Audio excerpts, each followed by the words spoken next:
Assalamualaikum warahmatullahi wabarakatuh. Saya Selina, kelas Teknik Informatika 3A. Di sini saya akan mempresentasikan algoritma penjadwalan proses pada CPU. Baiklah, langsung saja kita masuk ke contoh yang pertama, yaitu SJF non-primitive. SJF itu shortest job burst. Jadi proses yang mempunyai burst time terpendek dulu yang dijalankan. Contoh soalnya seperti ini. Ada 5 proses. Ini arrival time-nya dan ini burst time-nya. Langsung saja kita buat Gantt chart-nya dulu. Langsung saja kita lihat di sini. P1 itu datang pada waktu ke 0. Walaupun ini SJF, artinya kita cari burst time-nya dulu yang terpendek yang dijalankan. Tapi kita juga lihat dulu arrival time-nya. Siapa yang datang duluan? Di sini yang datang duluan itu adalah P1. P1 datang pada waktu ke 0. Artinya kan proses lain itu belum datang. Jadi P1 itu langsung dieksekusi. Dimulai ke 0 sebanyak 12 burst time-nya. Kita cek kedatangan di 012. Nah, yang datang itu P2 dengan burst time 8. Nah, ini sifatnya SJF non-primitive. Artinya, kalau ada kedatangan proses yang sedang dieksekusi itu tidak bisa dihentikan. Melainkan P2-nya harus menunggu. Tapi kita di sini tulis burst time-nya 8 karena nanti urutannya berdasarkan burst time. Oke, lanjutkan. Pada waktu ketiga yang datang itu P3. Itu P3 kita taruh di sini aja. P3 dengan burst time 5. Kemudian di waktu kelima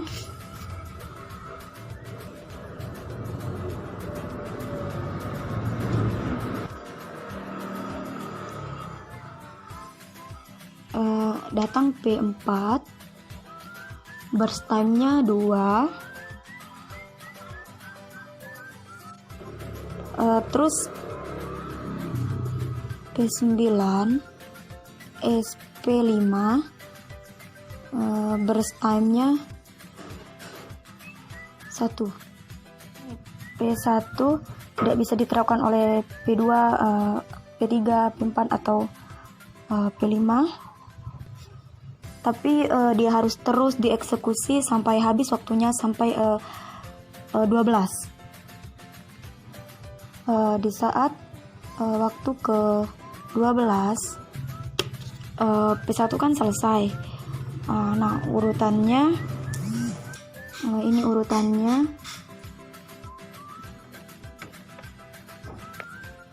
P2,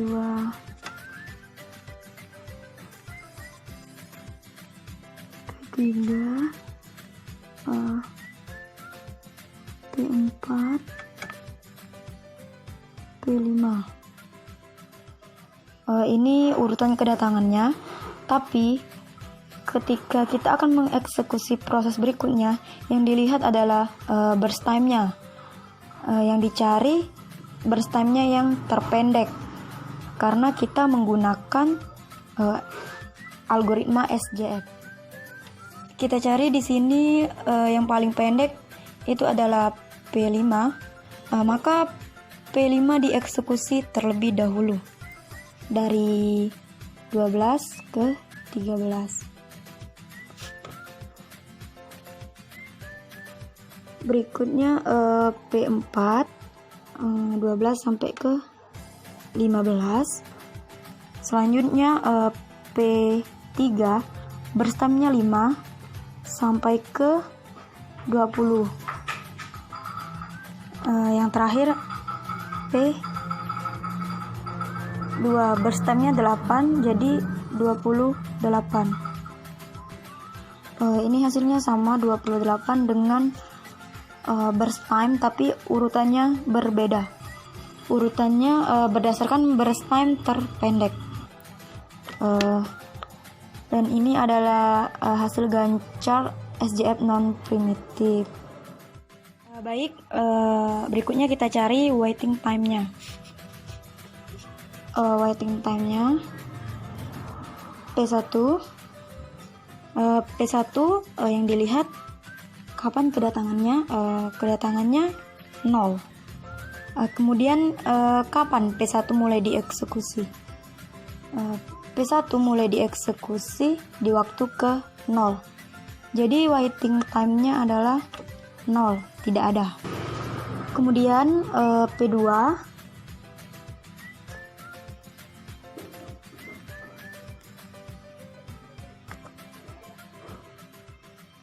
salah ini 20.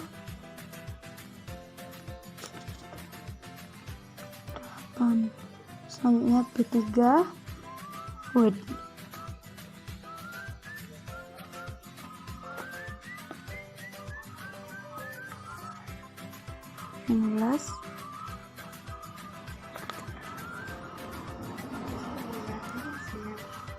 P4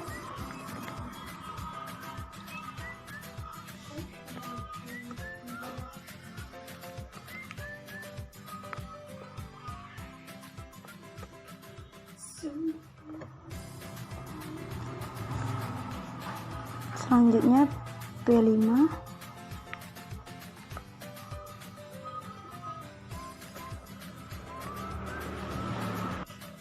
jadi ini adalah waiting time masing-masing proses. Kemudian average waiting time-nya tinggal dijumlahkan sama dengan 0 ditambah 18 ditambah 12 ditambah 8 ditambah 3. Kemudian dibagi 5 sama dengan jumlah yang di atas 41, jadi 41 dibagi 5 sama dengan 8,5 ms. Nah, ini hasilnya menggunakan SJF non primitif. Oke, lanjut contoh yang kedua, yaitu priority primitif. Priority ini terkait size besar akan diutamakan, siap ngantri atau requeue. Sedangkan primitif ini adalah adanya kemungkinan proses lain masuk jika intrage. Saya akan buatkan tabel proses. Ini ada sebuah proses yang memiliki arrival time dan burst time, tetapi juga memiliki ukuran memiliki size dengan kilobyte. Proses 1, proses 2, proses 3, proses 4. Untuk arrival time-nya kedatangan pertama itu adalah 0, yang kedua itu adalah 2,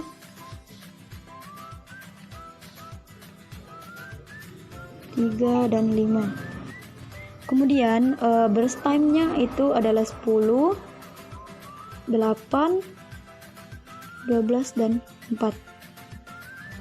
Ukurannya adalah 50 kilobyte, 100 kilobyte, 175 kilobyte, 90 kilobyte. Ini merupakan tabel proses yang akan kita hitung masing-masing untuk diproses kembali.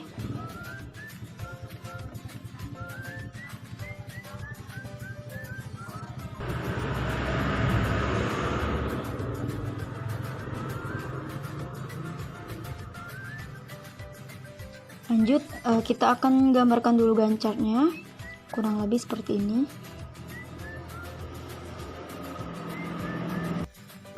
Ini CPU dan ini ready queue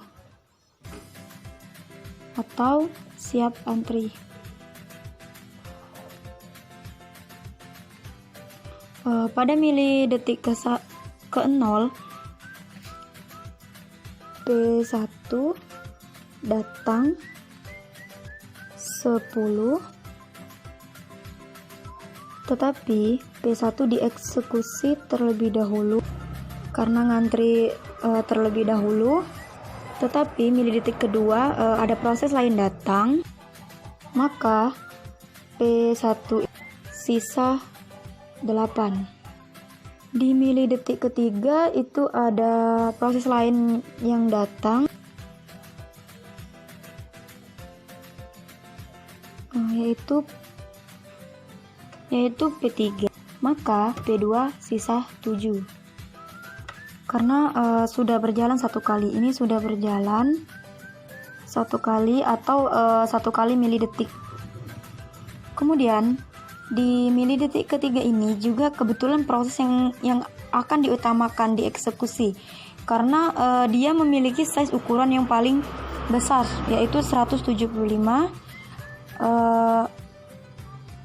Terus dia membawa 12, maka P3 akan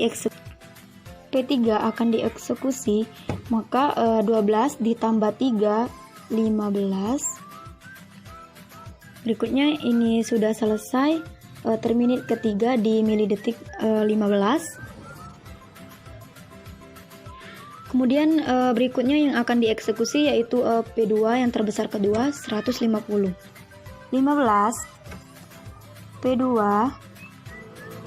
P2 dieksekusi, 15 ditambah 7 di mili detik 22 selesai P2 terminit. Berikutnya kita akan mengeksekusi P1 dan P4 karena memiliki ukuran yang sama. Maka yang akan dieksekusi pertama sekali yaitu P1 karena mengantri lebih dulu. P1 diutamakan berarti membawa 8, berarti 30 di mili detik 30. P1 terminit 22 ditambah 8, sisa proses dari P1 yang sudah berjalan 2 kali tadi. Kemudian yang terakhir P4 yang membawa 4, maka P4 ini akan terminit di mili detik keempat. Waiting time dari proses-proses ini adalah P1 sama dengan 0 ditambah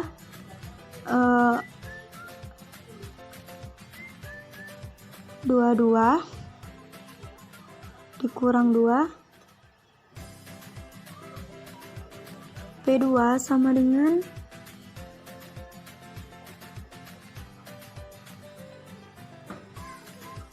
2 dikurang 2 ditambah 11 kurang 3, P3 sama dengan 3 dikurang 3, P4 sama dengan 30 dikurang 5, 22 dikurang 2 sama dengan 20, 2 dikurang 2 0, 15 dikurang 3 sama dengan 12, 3 dikurang 3 sama dengan 0, 30 dikurang 5 sama dengan 25. Jadi average waiting time untuk masing-masing proses 20 ditambah 12 ditambah 25 sama dengan 57 dibagi 4 proses. Milidetik masing sama dengan 14,25 milidetik masing-masing proses. Demikianlah materi tentang priority primitive. Lanjut, contoh yang ketiga yaitu RR SJF primitive. RR ini adalah singkatan dari round robin, sedangkan SJF shortest job first primitive. Sebelum kita masuk ke contoh, kita ingat dulu pengertian SJF. SJF ini adalah mengambil jalur yang terpendek yang akan dieksekusi terlebih dahulu. Nah, preemptive artinya adanya kesempatan untuk proses lain masuk atau proses lain yang dijalankan. Sedangkan round robin ini adalah ciri khasnya itu ada quantum time atau jatah setiap proses untuk menjalankan. Oke, kita buat dulu prosesnya.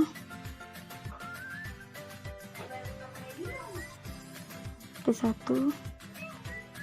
P2, P3. Nah, misalkan ada 3 proses. Ini kan 3 proses memiliki arrival time dan burst time. Kita berikan arrival time-nya proses pertama 0, proses kedua 2, dan P3-nya adalah 3. Burst time-nya misalkan kita kasih 5, P2-nya kita kasih 1, dan P3-nya kita kasih 3. Selanjutnya kita tentukan quantum time-nya atau jatah waktu setiap proses. Misalkan kita di sini berikan contoh 3 milisecond. Berarti setiap proses yang dijalankan hanya memiliki 3 milisecond. Oke, selanjutnya kita akan buatkan Gantt chart-nya. Di sini CPU. Oke, yang pertama kita lihat proses yang pertama adalah P1. Waktu kedatangan P1 adalah 0. Kita tulis di sini 0. P1 kedatangan 0 dan membawa burst time 5. Kemudian kita lihat lagi quantum time-nya 3. Berarti P1-nya tidak bisa dijalankan selama 5 milidetik. Harus sesuai dengan quantum time-nya 3 milisecond atau 3 milidetik. Berarti di sini P1-nya hanya bisa dijalankan selama sesuai dengan jatah yang diberikan, yaitu 3 milidetik. Oke, kita jalankan 1, 2, stop. Kenapa kita berhenti ke milidetik kedua? Pada proses kedua, pada milidetik kedua ada proses yang masuk, yaitu 2. Nah, di sini pada milidetik kedua ada P2 yang masuk membawa first time 1. Berarti di sini P1-nya keluar. Di sini P1-nya berhenti sementara. Nah, di sini berarti P1-nya disuruh menunggu dulu karena adanya quantum time atau jatah waktu yang diberikan hanya 3 milisecond. Karena P1-nya membawa burst time-nya 5. Padahal di sini quantum time-nya hanya 3. Berarti di sini P1-nya disuruh menunggu dulu. Nah, berarti di sini burst time P1-nya itu adalah 3. Kenapa 3? Karena 5 sudah berjalan, P1-nya sudah berjalan 2 detik. 5 dikurang 2 sama dengan 3. Maka di sini kita tulis P1-nya burst time-nya adalah 3. Nah, di sini kita lihat P1-nya dengan P3 itu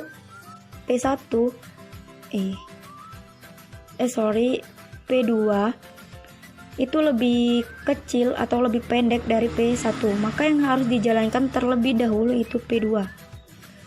Nah, kita eksekusi dulu P2. P2 ini adalah 1, sedangkan quantum time-nya adalah 3. Walaupun quantum time-nya 3, berarti P2 hanya memiliki satu kesempatan berjalan 1 milidetik.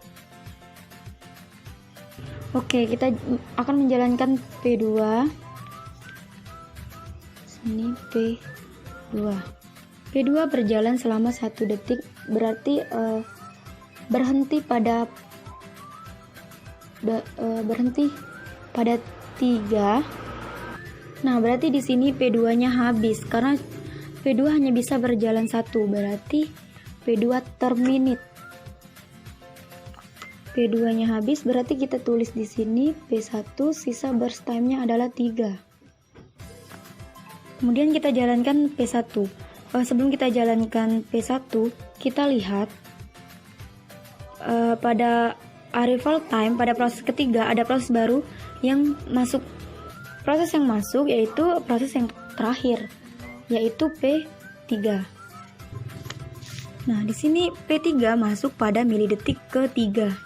Berarti di sini tulis P3 burst time-nya adalah 3. Nah, sekarang kita disuruh memilih burst time yang terpendek. Di sini tidak ada yang terpendek karena ini sama. Burst time-nya sama 3. Jadi yang harus kita jalankan yaitu P1 karena P1 sudah berjalan terlebih dahulu. Di sini karena burst time-nya 3, quantum time-nya 3, berarti kita akan menjalankan selama 3 atau 3 milidetik. 1, 2, 3. Berarti di sini 1, 2, 3, 4, 5, 6. Kita tulis 6. Di sini P1. Berarti di sini jatah P1-nya sudah habis. Berarti P1-nya terminit atau keluar. Berarti pada milidetik ke-6 itu ada P3. Di sini P3 membawa 3 burst time. Selanjutnya P3 itu adalah burst time-nya 3, sedangkan quantum time-nya adalah 3. Berarti pas kita jalankan 3. Kita jalankan 1, 2, 3. Sini P3 berarti pada milidetik ke 6, 7, 8, 9. Di sini ditulis 9. Berarti di sini P3-nya juga terminit atau keluar. Berikut ini adalah Gantt chart dari RRSJF primitif. Selanjutnya kita hitung waiting time atau waktu tunggu dari semua proses. Kita di sini memiliki 3 proses, yaitu P1, P2, dan P3. Oke, P1-nya di sini ada 2. Di sini nilai P1-nya 0.